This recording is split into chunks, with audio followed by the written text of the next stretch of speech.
Remember that thing we were watching the other day when guy just went live, he didn't tell the host? That's Did you do that again just now? You're live. Oh my God. All right, listen, I'm going to have to fire you. I'm sure there's plenty of people out there that are looking for a job. Well, this cameraman job is a highly skilled job, so all right, take it away. Tony, we're back. Yes, we had a great weekend. Weekend off, not that it was weekend off. We filled some bare patches in the grass out in the yard. John fixed a couple fences. We worked on the chicken coop. Did some stuff in the greenhouse, transplanted some rhubarb, which we're going to bring you something with that tomorrow, I think, or maybe Wednesday. So what do I have today? Today I wanted to do one of the other mother sauces. We made a white sauce or bechamel. That's one of the mother sauces in culinary cuisine. Today I'm going to show you Hollandaise from scratch. But to make Hollandaise from scratch, you need egg yolks. And then the question is, well, what are you going to do with the egg whites? So I'm going to make this real quick macaroon dish here. Stop saying So let me just show you how to separate eggs if you don't know how to separate eggs. You crack it and you go back and forth between the egg and the white. Now, real French chefs, they go in here with their finger and they get every single bit of that egg white out of there for the recipe, especially if you're making souffles, because it matters. So you crack it, and I've seen them in the Four Seasons Hotel where I work. They scrape that out with their finger, and you kind of pour it on the edge of the shell, and you get all the whites to go into one bowl, and then the yolks are going to go in this other bowl, and the eggshells are going to go in the garden. And you don't want to get any yolk in the whites because it's not going to whip up, and you don't really want the whites in the hollandaise sauce. All right, so these are going to go into my mixer, and I'm just going to start frothing them up a bit. You don't have to do this, but I think it tastes good. The macaroons are different. These are macaroons, not macarons. They're two different things. Macaroons is a coconut cookie. Macarons is another French fancy cookie you see at weddings a lot. All right, and then for my friends who are keto, you're going to love this because this is egg whites, and this is swerve, a third of a cup of swerve right here. It's a non-sugar sugar replacement. You can use whatever you want. I'm sure everybody has an opinion on what they like out there. All right, so that's pretty simple right there. And then the next thing is 2 cups of ideally unsweetened coconut if you're trying to keep it keto. So 2 cups of coconut. And then I have these craisins. I'm just going to throw a handful of those in there too, just for fun. All right, and mix this guy halfway up. Okay, I'm going to get it off of here because I think it'd be easier for you to see it. You can put a pinch of sea salt in there too, if you want. All right, so you got this beautiful mix. And then we're just going to get a spoon. And I'm going to drop them onto this parchment paper cookie sheet. You could use a spoon like this. You could use a ice cream scoop. You could use your hands if you don't have to wash them in the middle of production. You could also use I've done this before in the hotel, making a lot of them with a pastry bag and making them absolutely perfect in size and shape. Everything in the hotel was about perfection. You had plenty of time to do it, so. One of my jobs in the hotel was banquet cooking. This goes way back, right out of school, where I had to make these plates of raspberries, and it was like a 12-inch dinner plate, and they'd set me up in one of the banquet rooms that they weren't using with like 10 cases of raspberries for like a wedding of 100, and I would put 1 raspberry in the middle of the plate, and then 5 around it, and then 7 around that, and then 10 around that, and then I'd put a cover on it, and then I'd do another plate, and then another plate, until 100 of them were stacked up, and then when it came time to serve the banquet, I would go back in the pastry shop, and I would make this sauce anglaise, and I would come out and pour it on every one of those plates of raspberries with a sprig of mint, and then the service staff would come and take them. All right, so these guys are going to go into a 380-degree oven for maybe 10 or 12 minutes. We'll see if they're ready by the time we get done here today, but set a timer so you don't forget. Let's say 15. All right, the next thing that we're going to make is the Hollandaise sauce, and we're going to make that with these beautiful egg yolks here. And in this bowl here, I have a pinch of cayenne pepper, and I didn't have lemon juice. This calls for lemon juice, but I have this ponzu sauce, which is like a lime, lemony lime Chinese cooking. So I use that for my lemon juice. We'll see what it does. Now, what you're going to do is go to a water bath. So I have this water over here boiling. This is called a water bath, and you're going to constantly stir these egg yolks. And what you're doing is you're slowly cooking them. You're slowly cooking the egg yolks, and you're getting them prepared for the clarified butter that we're going to add to it afterwards.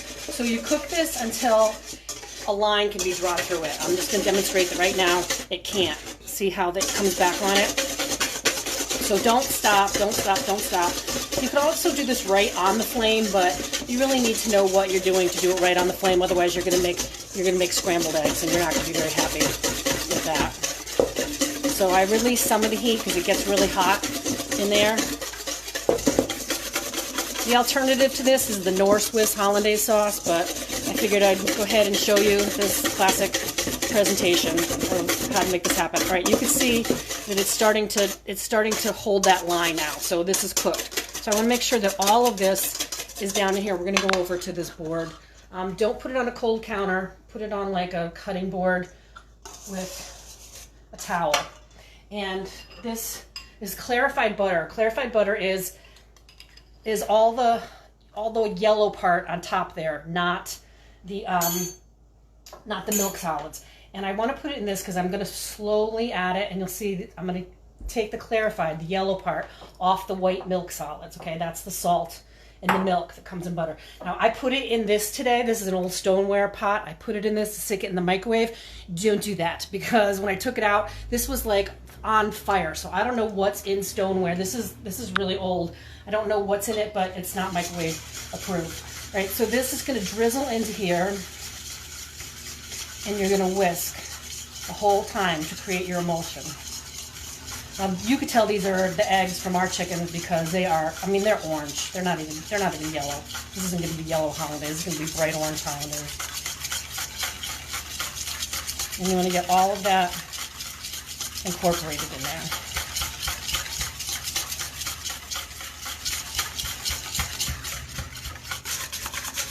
This is why I have a towel underneath it.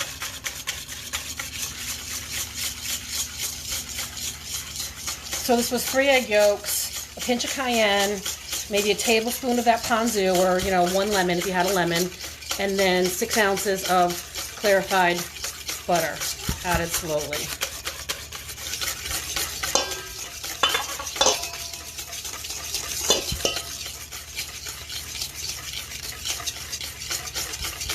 All right, it didn't break. We didn't make scrambled eggs. So now you can adjust the texture of it with a little bit of warm water. So I'm going to borrow some of this water from this poaching liquid that I have. Actually, I'm going to borrow from this liquid that I have back here. Now, ideally, you want to keep this warm. If it gets too hot, it will break, and if it gets too cold, it will separate. I think I need a little bit more.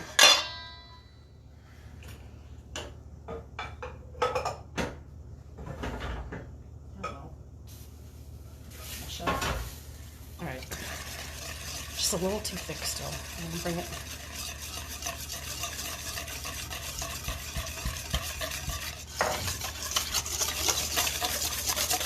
That's not bad, huh?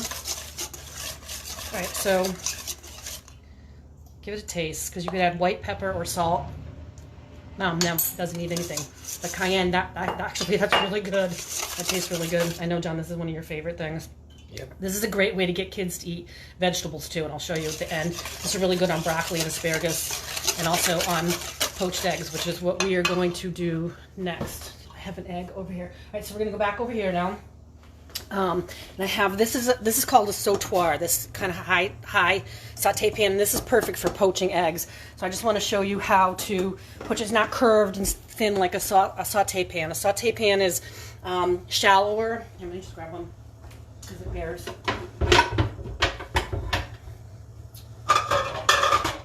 There you go. Now, a saute pan is shallow like this because it evaporates sauces quicker than this. This is a great thing for poaching it. So that's what we're going to do right now, is we're going to poach this egg. Now, a trick to poaching eggs too is I put in this about a tablespoon of white vinegar, cider vinegar, whatever you have, not balsamic, but vinegar, and that's going to help the egg to cook. And you want it at least 1 inch or 2 inches. Actually, I'm going to add this water to it too, because I think that, and it's a simmer that we're going for. It's not a high boil. So it's, I just add that cold. Let me just bring it up. So a simmer is, you know, not the big bubbles. It's light like this. And we're gonna crack the egg into it. You could also crack this into a dish on the side to make sure you don't get eggshells in there. But all right, and you're gonna need a slotted spoon, okay? And you kind of coax the white up over the yolk. And this is gonna take 4 or 5 minutes. Probably not, under 5 minutes. And you're basically cooking the white, and you want that runny yolk on the inside of that. And I'm also prepared ahead of time with a dish with a little towel, because it's really gross if you take that right out of the water and put it onto your toast, like if you were making eggs Benedict. It just makes it soggy and messy. So a nice saute will cook everything. And you could see that there's still part of the white that isn't cooked. You know, this part on the outside is cooked, but you could see that it's not clear there. It's still a little bit, you know, opaque. So we're going to let that go. In the meantime, earlier I cooked this asparagus and broccoli. I just roasted it. I put salt and pepper and olive oil on it, and I roasted it in the sheet pan with some garlic cloves at 400 degrees for, I don't know, maybe 10 or 12 minutes. And I'm put this on here because we're going to serve that egg on there. You could have the garlic or not have the garlic, whatever. Maybe someone likes that, doesn't like that. So I just roasted it in that pan. Easy, quick, easy peasy. I'm going to go back to this guy here. Just that top part is still got to get done. So I wasn't watching the clock. I don't know. Was it 3-5 minutes?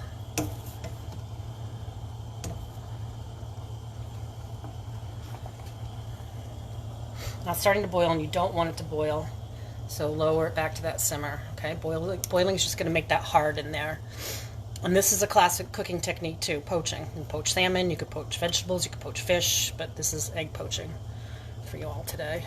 Get back in the middle so you can see it. All right, now you can hardly see that yellow part there, so that tells me that it's probably done. So I'm going to scoop in here with this spoon and blot it on my paper towel, because we don't want it soggy. I'm not going to toast, but still wants that soggy egg water on there. And you could bring it right over here and coax it onto these vegetables. And then we're going to go back and take our beautiful hollandaise that we made here. And I'm going to pour some of that over this. All right, now this is a great breakfast. This is a great dinner. John won't eat the vegetables, but you would like the egg with the... And I guess I should break it open, but I want to take a picture of it. I guess I'm breaking it open. Oh, well, I could do another one. Let's see. There you go. And then just that, the egg just runs out through the middle of that there. That's perfect. And this, if you don't want to serve the egg, if the kids don't want the egg, you could serve the hollandaise on the asparagus or the broccoli, you know, and try and make your kids think that it's healthy. Not healthy, eat it. Hold on, I forgot to get my thing today. Okay, so I forgot my thing. It's Motivation Monday, and my motivation tip today was grow it. So we are going to bring you a message from Rivercrest Farm, which is over on Ornoak Road, up by the train tracks and the dump, right? It's over by the dump. Yeah, they've been there forever. We've gotten our Christmas tree there every year for the longest time. They're a huge anchor tent at the farmers market in the summertime, and right now they are doing curbside pickup for vegetables and herbs and houseplants. You can go on their website and check them out. They have, if you go on their Facebook page, you can hop over to their website from there, and they have like a list of everything that they're selling and how much it is, and you could get some vegetables to throw out in the garden right now. The other thing that I want to point out is what happens when a chef who works 12 hours a day gets really bored during a pandemic. They reinvent themselves and they learn how to make masks. So I spent my weekend teaching myself through YouTube videos how to make masks, and I'm going to give you this link to this actual one because I think the directions were really good and the video tutorial on that one was very concise. I've been looking at a lot of them just because I wanted to do this for my family, and this one I think has really good instructions. They have children's size, they have adult size. I'm making them, I'm sending them to my family and friends, so let me know if you want one. I did curbside order through Joanne Fabrics and ordered it what I could. That's what was available for me to get this weekend, and we went and picked that up curbside, so they were really nice over there. John wore his out today to go to therapy, and he gave one to his physical therapist. My kids wore theirs outside today. So if you're really desperate for a mask, you want to hit me up, I'm happy to do that for you. If anybody has any fabric sitting around that they want to send to me, I'll take that too. And what else also, during the course of this whole thing, my sewing machine decided to have a hissy fit, and then I had a hissy fit, but John and I were able to go on YouTube and watch somebody identify the exact problem that my sewing machine was having, because last time I had to take it to the shop to get it fixed. So we watched a YouTube video not only how to make those masks, but how to fix my sewing machine that was acting up, and probably within an hour of watching this video and doing a couple tweaks here and there, we were able to get my sewing machine back up and running. So if anybody's out there sewing masks and they're having a problem with their sewing machine, hop over to YouTube. I think you might find the answer to that. And if you're hopping over to YouTube, don't forget to hop over and check out our YouTube channel, which we're also going to include in the link in this. And give us some likes and some shares and some subscriptions. That'll help us out a lot. Tomorrow, I think I'm going to be bringing you potato pancakes and chickpea fries. It's a way of getting your kids to eat chickpeas, thinking that they're maybe French fries. There's also a great way to do that with polenta, but I wasn't able to get polenta today, so that isn't going to happen. But let me just check on our cookies before we peace out here. No, they're not quite ready, but I'll show you what they look like. We'll go ahead and put this up on, I'll take a picture of this later too. Picture that and the fried egg, poached egg, and show what that looks like. So what to do with egg yolks and egg whites. And that's all we have today until we eat again.